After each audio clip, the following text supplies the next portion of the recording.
Ciudadano presidente, ciudadanos legisladores, uno de los principales señalamientos que puede hacerse al Poder Legislativo es su falta de definición o de congruencia teórica ideológica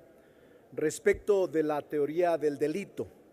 incorporada en los nuevos ordenamientos jurídicos penales.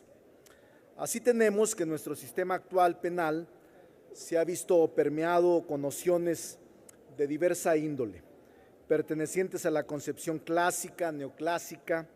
del finalismo e incluso la matemática y las relacionadas con lo que se conoce como el derecho penal del enemigo. Así pues,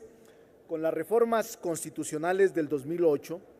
y ante la posibilidad de darnos un nuevo Código Nacional de Procedimientos Penales,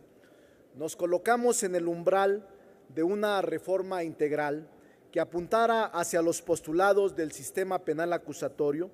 y que estuviera en correspondencia con la visión pro derechos humanos y pro garantista incorporada en el artículo 1 de la Carta Magna. Sin embargo,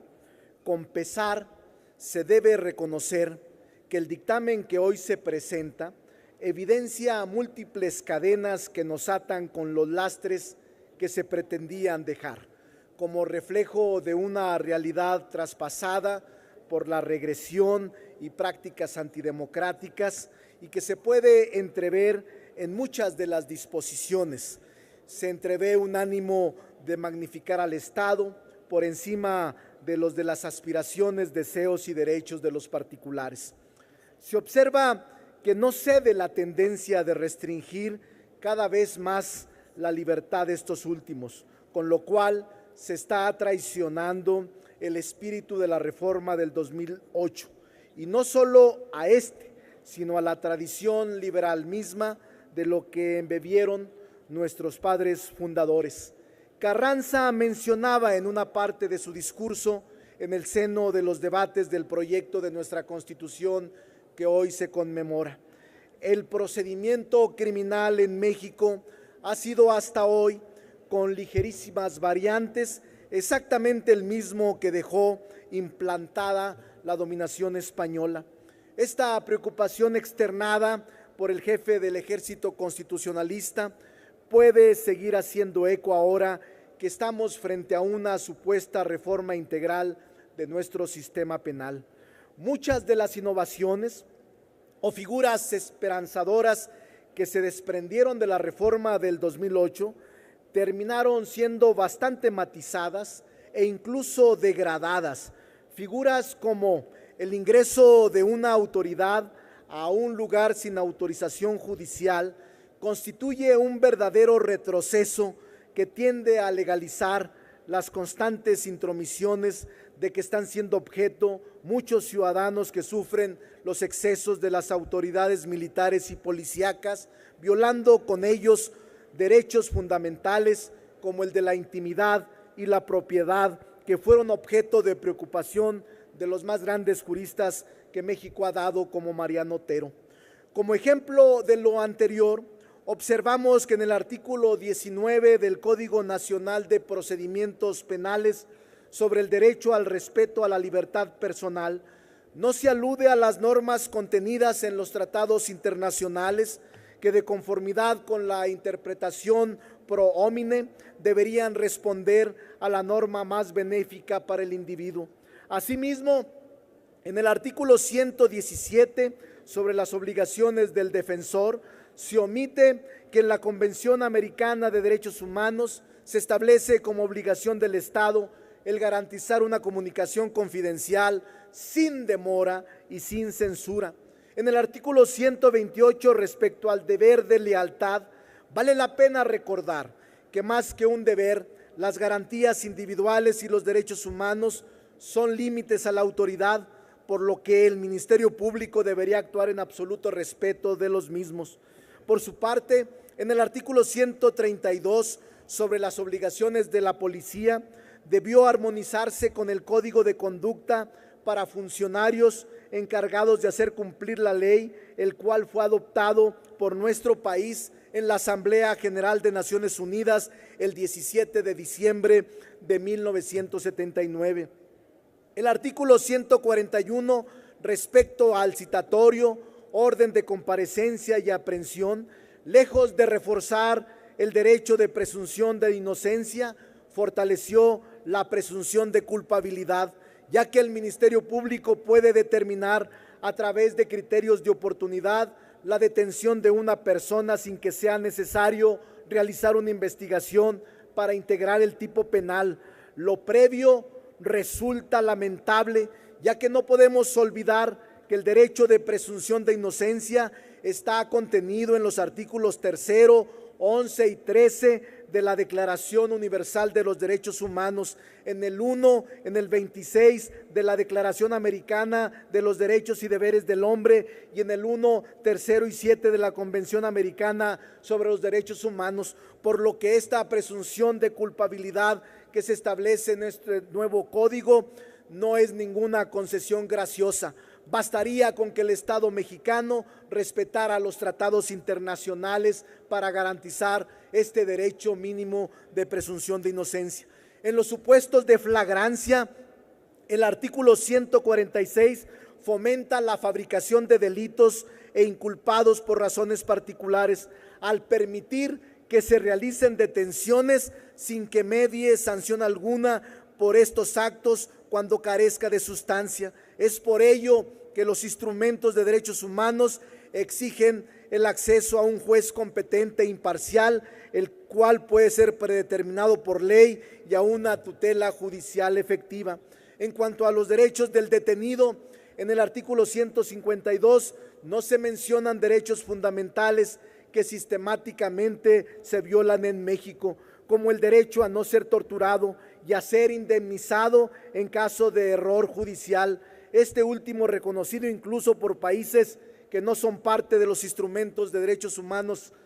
internacional. La lista continúa. Existen numerosas inconsistencias en temas como prisión preventiva, allanamiento de morada, presencia y defensa del imputado en audiencia, intérprete para miembros de pueblos indígenas, comunicaciones intervenidas, defensores públicos cuando no exista imputado, presunción de autenticidad de documentos, destino de los bienes decomisados, criterio de personalización de las penas, entre muchas otras lagunas para los que el Movimiento Ciudadano presentará reserva. No es, pues, señores diputados, solo comas, son cosas trascendentes que no se pueden admitir en un régimen democrático y que la izquierda no puede, ni por confusión ni por desviación ideológica,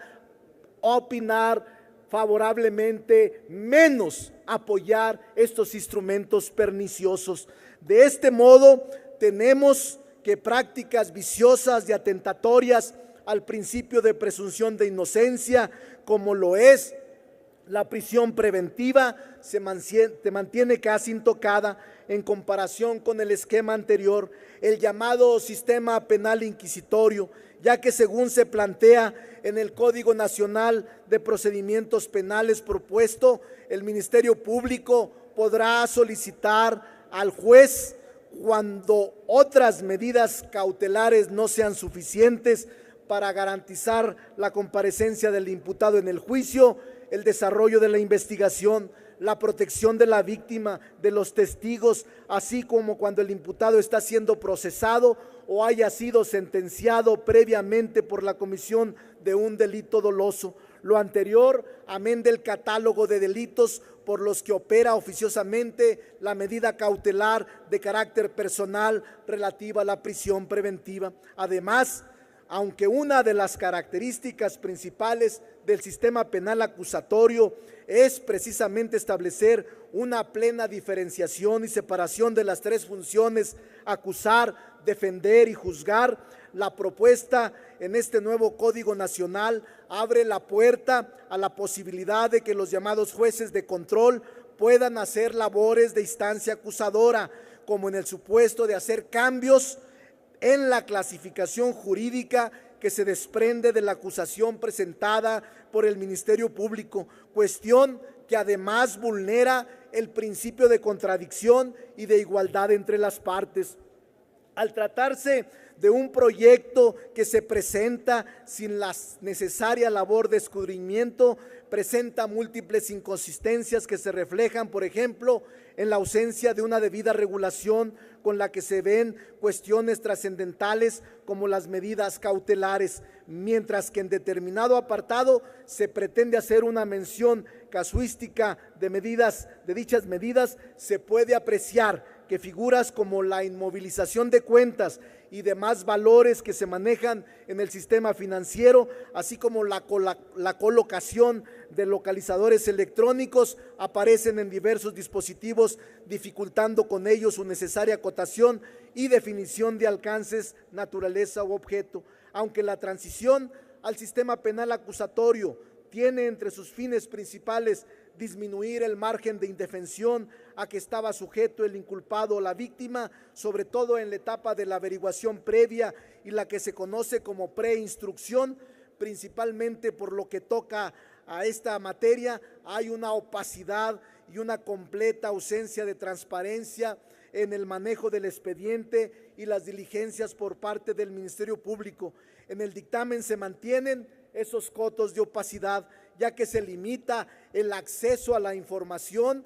relativa a investigaciones respecto de las cuales se haya determinado el no ejercicio de la acción penal. Otro aspecto altamente negativo de echar a andar un proyecto que no fue sujeto a una discusión amplia, a un análisis amplio, a un debate que caracteriza y que debiera caracterizar este quehacer parlamentario, lo encontramos en la falta de congruencia y armonización con lo que se dispone en la Ley General de Víctimas, en la Ley General del Sistema Nacional de Seguridad Pública o en la Ley Federal contra la Delincuencia Organizada. Voy a concluir, presidente. Del contenido del dictamen se observa una tendencia rescatada de la llamada reforma financiera, que consiste en legalizar los excesos relacionados con los aseguramientos y decomisos de los bienes del inculpado. Por otro lado, el destino de los bienes que son sujetos a los procesos de extinción de dominio no guarda correspondencia alguna con lo contemplado en la Ley General de Víctimas. Presidente, le rogaría, me alegra que no chiflen ahora. Y por tal virtud, aunque es un tema trascendente, presidente, pues le pediría de todos modos que fuera concluyendo con su intervención, diputado. Le pediré plasme íntegro ese documento. Así lo haremos. Demuestra que sería un error para todos los legisladores aprobarlo de esta manera. Tiene graves inconsistencias, mantiene violaciones graves, no observa disposiciones de los tratados internacionales, la premura, el apresuramiento, el fast track, no nos ayuda. Esto apenas ingresó la semana pasada, no se discutió en comisiones y apenas hoy les aseguro que muy pocos han leído completo el texto. Es un documento muy importante, de verdad, deberíamos incluso regresarlo a comisiones. Contiene graves deficiencias, graves errores que no pueden pasar por alto. No se trata de comas, eso es falso, no se trata de comas. Hay graves deficiencias, graves anomalías y graves desviaciones jurídicas. Por su atención, muchas gracias, y por su tolerancia a los que chiflaban hoy, les agradezco.